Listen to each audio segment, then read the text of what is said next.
এখন নাম্বার 10 এ কি আছে তোমরা একটু দেখো তো সবাই। 8 প্লাস 16 প্লাস 24 ধারাটির 9টি পদের সমষ্টি নির্ণয় করতে হবে।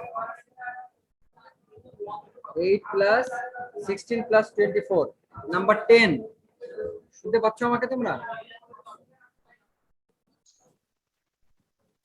জি স্যার, দেখতে পাচ্ছি স্যার। হ্যাঁ দেখতে পাচ্ছ, ওটা পড়ো এবার। দেখো ধারা 9টি পদের সমষ্টি বের করতে বলেছে। আজকে ধারাটি আমরা একটু লিখে ফেলি। 8 plus 16 plus 14 plus 16 plus dot dot 13 9টি পদের সমষ্টি। 24 ধারাটি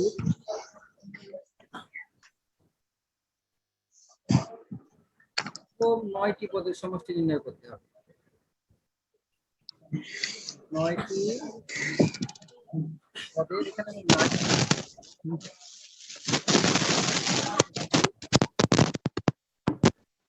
নির্ণয় করতে হবে।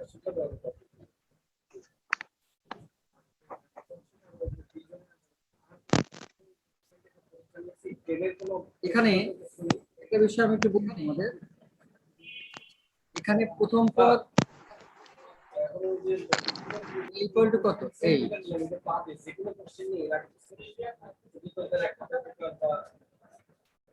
সাধারণ অন্তর ডি ইকুয়াল টু কত বলো? 16 মাইনাস 8 ইকুয়াল টু 8। আর পদ সংখ্যা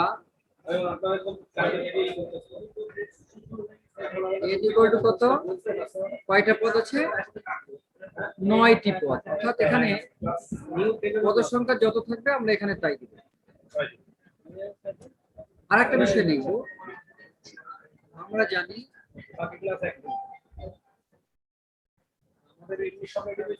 n পদের সমষ্টি।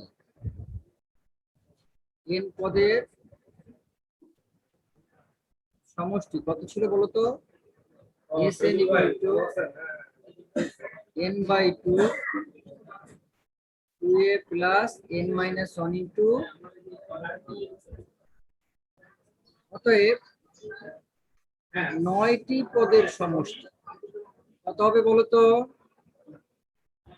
s n এর পরিবর্তে 9 হবে, তাই না?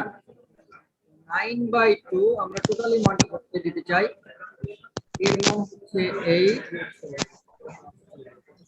9 minus 1 ডির মান হবে এক্ষেত্রে কত বলো? 8, যেটা আমরা ইতিমধ্যে বের করে রেখেছি। এখানে d equal to 8 দেখতে পাচ্ছ। মানটা বসিয়ে দিই আমরা। 9 by 2 8 দুগুণে 16 আর কত হয় এখানে? 9 থেকে 1 গেলে 8, 8 8 64। সর্বসকলে কত হয় বলো?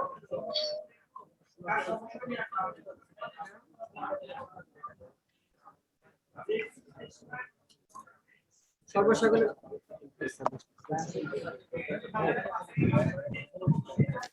সর্বসকলে কত হবে এখানে? 64 সাথে 16 যোগ করলে কত? আমি একটু পাশেই দেখাই তোমাদের, তাই না? এখানে দেখো 9 by 2 আর এটা যোগ করলে 80।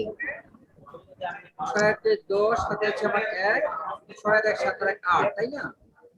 তাতে কত হয়? এটা 40 হয়, তাই তো? তাহলে 4 9 36 360। তোমরা কি বুঝতে পেরেছো?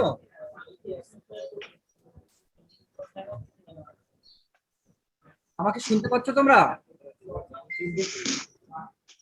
স্যার তাহলে এই ধরনের সমষ্টি যে পরীক্ষাতে আসে আশা করি আমরা সবাই করতে পারবো, কি বলো? পারবে না? স্যার জি স্যার। হ্যাঁ জি স্যার পারবো। জি স্যার। আমরা স্টেপগুলো আরেকবার বলি। দেখো প্রথমে আমাদের ধারাটা দেওয়া আছে 8 প্লাস 24 প্লাস ডট দিয়ে বলা আছে প্রথম 9টি পদের সমষ্টি। যে কোনো সংখ্যক পদের সমষ্টি। বুঝতে পারিনি অঙ্কটা, একটু বুঝলে ভালো। হ্যাঁ আবারও বলছি, শোনো, বুঝতে পারবে। 8 plus 16 plus 24 plus dot dot dot ধারাটি প্রথম 9টি পদের সমষ্টি নির্ণয় করতে হবে। এক্ষেত্রে 9 এর জায়গায় সংখ্যা পরিবর্তন যাই হোক না কেন আমরা এই ফর্মুলা দিয়ে করতে পারবো, তাই না? এক্ষেত্রে আমরা লক্ষ্য করছি ধারাটির প্রথম পদ a ইকুয়াল টু 8। আমরা ইতিমধ্যেই তোমাদের বলেছি প্রথম পদকে আমরা a ধরি, তাই না? সাধারণত d জি স্যার। দ্বিতীয় পদ থেকে প্রথম পদ বিয়োগ করো, 16 মাইনাস 8 ইকুয়াল টু 8। আবার 24 এর থেকে তুমি 16 বিয়োগ করো, তাতেও 8 হবে। অর্থাৎ তোমরা পাশাপাশি দুটো পদের ব্যবধান কমপক্ষে দুই জায়গা থেকে নির্ণয় করে নিশ্চিত হবে এটা সমান্তরাল। তোমাদের সেটা বলেছি। কারণ কোন একটা ধারার পাশাপাশি দুইটি পদের ব্যবধান দুই জায়গায় যদি তোমরা নির্ণয় না করো তাহলে কিন্তু নিশ্চিত হতে পারবে না এটা কি সমান্তর নাকি গুণোত্তর। জি স্যার। দুই জায়গায় আমরা দেখলাম ব্যবধান 8 আছে, তাই আমরা সাধারণত d = 8 লিখলাম। পদ সংখ্যা আমাদের নির্ণয় করতে হয় যে আসলে একটা ধারায় কতগুলো পদ আছে। যদি 8 plus 16 plus dot dot dot plus লাস্টে একটা পদ দেওয়া থাকে, পদ সংখ্যা নির্ণয় করা প্রয়োজন হবে। এক্ষেত্রে যেহেতু পদ সংখ্যা দেওয়াই আছে তাহলে নির্ণয় করার প্রয়োজন নেই, এখানে নাই। এরপর লিখবো কি, আমরা জানি সমস্ত একটা সূত্র আমি প্রথমেই আলোচনা করেছি, গত ক্লাসে করেছি, n/2 * 2a + n - 1 * d। n/2 2a + n - 1 d। অতএব 9টি পদের সমষ্টি, অর্থাৎ যেখানে n আছে সেখানে আমরা 9 বসিয়ে দিই, তাই না? আর এর মান এবং d মান যদি আমরা এখানে বসিয়ে দিই তাহলে অটোমেটিক্যালি আমরা সমষ্টিটা পেয়ে যাব। যেমন এক্ষেত্রে আমরা সমষ্টি 360 পেয়েছি।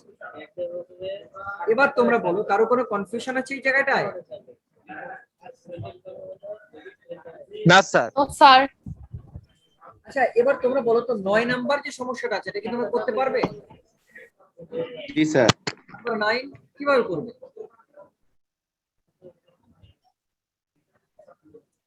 নাম্বার 9টা তোমরা কিভাবে সলভ করবে? নাম্বার 9 যেটা হতে পারে, তোমরা যেটা বলতে চাইছো সেটা হচ্ছে s n = কত বলো? n/2 n/2 2a plus, 2a plus n - 1 into। তোমরা কি স্ক্রিনটা স্পষ্ট দেখতে পাচ্ছো? জি স্যার। জি স্যার। প্রবলেম হয় সমস্যাটা পেয়ে যাবে। এটা মজার ব্যাপারটা কি জানো, এই সমস্যাটা যখন প্রশ্নপত্র আকারে পরীক্ষাতে আসে তখন একটু এর ফর্মটা চেঞ্জ হয়, এর রূপটা চেঞ্জ করে ভিন্ন রূপে কিন্তু এটা আবির্ভূত হয়। যেমন পরীক্ষাতে বলা থাকে দেখাও যে n সংখ্যক বিজোড় স্বাভাবিক সংখ্যার সমষ্টি n স্কয়ার। n সংখ্যক বিজোড় স্বাভাবিক সংখ্যার সমষ্টি n স্কয়ার। এই একই প্রবলেম কিন্তু দেখো এখানে কিন্তু বিজোড় সংখ্যা 1 3 5 7 করতে করতে n পর্যন্ত গিয়েছে, অর্থাৎ এটা কিন্তু অবশ্যই বিজোড় সংখ্যা এবং বিজোড় সংখ্যার সমষ্টি n স্কয়ার। এই অঙ্কটাই পরীক্ষাতে আসে বাট রূপটা চেঞ্জ করে আসে, তখন তোমরা অনেকেই করতে পারো না। এই জন্য প্রশ্নটা একটু লিখে নাও সবাই। এর বিকল্প প্রশ্ন হচ্ছে দেখাও যে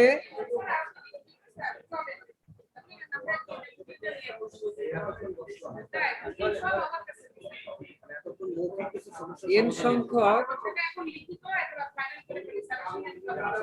বিজোড়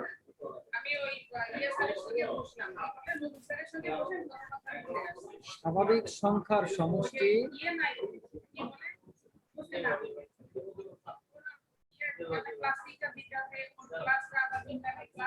n স্কয়ার। এটা কিন্তু খুবই গুরুত্বপূর্ণ একটা প্রশ্ন। অর্থাৎ এটা যখন পরীক্ষা একই অঙ্ক n সংখ্যক বিজোড় সংখ্যার সমষ্টি n স্কয়ার। n স্কয়ার এটা প্রমাণ করো। এইটা যখনই পরীক্ষাতে মানে যেটা করেছেন ওইটাই পারবে না, তখন তোমাদের কাছে মনে হবে যে এইরকম কোনো প্রশ্ন তো আমাদের বইয়ে নেই, টিচাররা কখনো আলোচনা করে তাহলে কেমন করে পারবো। তো এই যে 9 নাম্বার প্রশ্নটা সেটাই কিন্তু এইভাবে পরীক্ষাতে আসে। ক্লিয়ার? এটা তোমরা সবাই একটু লিখে নাও। তোমাদেরকে লেখা কমপ্লিট হয়েছে? জি স্যার হয়েছে। জি স্যার। রাইট, তাহলে আমরা একটু সামনে অ্যাডভান্স হই।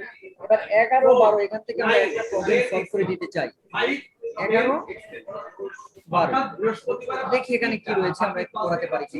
তো আমরা নাম্বার 11 একটু তোমাদেরকে দেখাই কিভাবে সলভ করবে।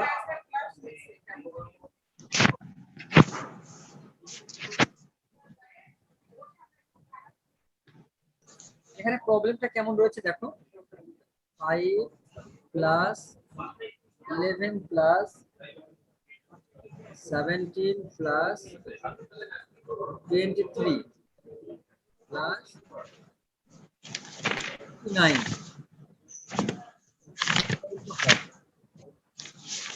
দেখো যে বিষয়টা বলা হচ্ছে 5 plus 11 plus 17 plus 23 59 equal to 4। অর্থাৎ এখানে পদ সংখ্যা কতগুলো আছে এটা কিন্তু বলে দেওয়া নাই। যেমন ধরো আমরা 9 নাম্বার বা 10 নাম্বারে দেখেছিলাম কতগুলো পদ আছে বলা আছে, এক্ষেত্রে কিন্তু কয়টা পদ আছে এটা বলা নাই, বাট আমাদেরকে বের করে নিতে হবে এখানে কতগুলো পদ আছে। তো সেক্ষেত্রে আমাদের লিখতে হবে এখানে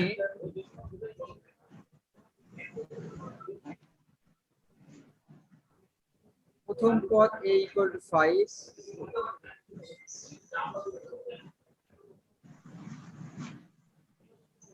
সাধারণ অন্তর d equal to কত 11 minus 5, 6 আর 5 11। দেখো পরেরটা 6 হয় কিনা, আবার 17 থেকে 11 বিয়োগ করো তাতেই কিন্তু 6। এই যে 17 মাইনাস 11 তাতেও কত হচ্ছে 6 হচ্ছে কিন্তু, তাই না? সুতরাং সাধারণত ঠিক আছে। n তম পদ বা শেষ পদ, n তম পদ লাস্টে যেটা আছে এটাকে আমরা n তম পদ বা শেষ পদ বলতে পারি, বা n তম পদের ফর্মুলাটা আমরা লিখে দেব প্লাস স্যার হ্যাঁ বলো। স্যার হচ্ছে এইখানে আপনি লিখছেন না যে 11 - 5 = 6, আবার 17 - 11। স্যার তো এইখানে একটা দিলে হয় না? হ্যাঁ একটা দিলে হয়, আমি তো বারবার এই কথা বলে আসছি একটা দিলে হয়, যেহেতু আমরা সমান্তর দ্বারা করছি এই ক্ষেত্রে করার সময় একটা দিলেই চলবে, বাট পরীক্ষাতে যখন প্রশ্ন আসবে এটা কি সমান্তর নাকি গুণাত্মক তুমি তো বুঝতে পারবে না। এই জন্য কমপক্ষে দুইটা তুমি চেক করবে, অর্থাৎ এটা যদি তুমি নাও দিতে চাও অবশ্যই তোমাকে ব্যক্তিগতভাবে কোনো একটা জায়গায় চেক করে দেখতে হবে এর ব্যবধান 6 আছে কিনা। যদি এটা ব্যবধান 6 না হয় তাহলে কিন্তু সমান্তর ধারা দিয়ে করলে তোমার অঙ্ক ভুল হয়ে যাবে, কারণ তখন প্রশ্ন থাকবে গুণোত্তর ধারায়। এই জন্য তোমাকে কমপক্ষে দুইটা চেক করা উচিত, দুইটা চেক করে না নিলে তুমি কিন্তু সমান্তর ধারা নিশ্চিত হতে পারবে না। আমি কি বোঝাতে পেরেছি তোমাকে? জি স্যার। অর্থাৎ এই সমান্তর ধারাটা নিশ্চিত হওয়ার জন্য আমাকে অতটুকু কষ্ট করতে হবে। যাই হোক মানগুলো বসিয়ে দিয়ে আমি এর মানটা এক্ষেত্রে বের করে নিয়ে আসবো। এর মান হচ্ছে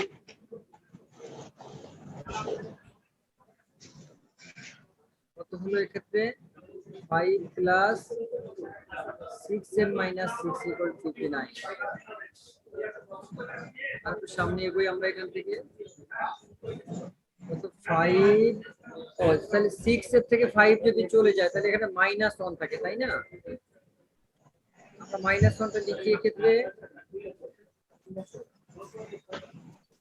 6n - 1 equal to 59, বা 6n equal to 59 plus 1 that is 60 হয়ে গেল,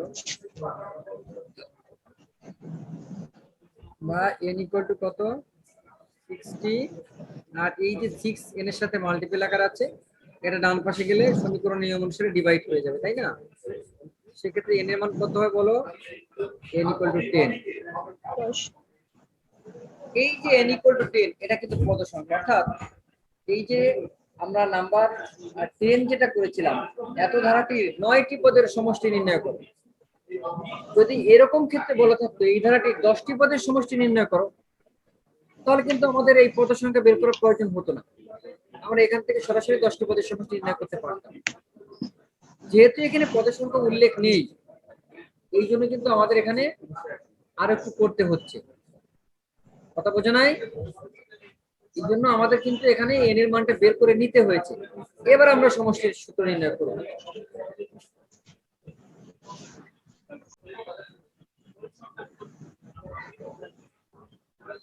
আমরা জানি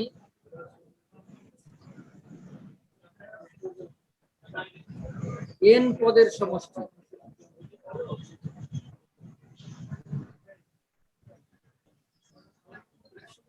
n পদের সমষ্টি Sn equal to n by S 2 n by 2, 2a plus n minus 1 into d. minus 1 into d n পদের সমষ্টি। এখন 10টি পদের সমষ্টি কত হবে? অতএব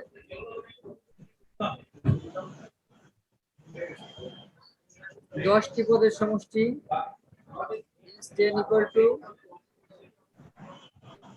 n by 2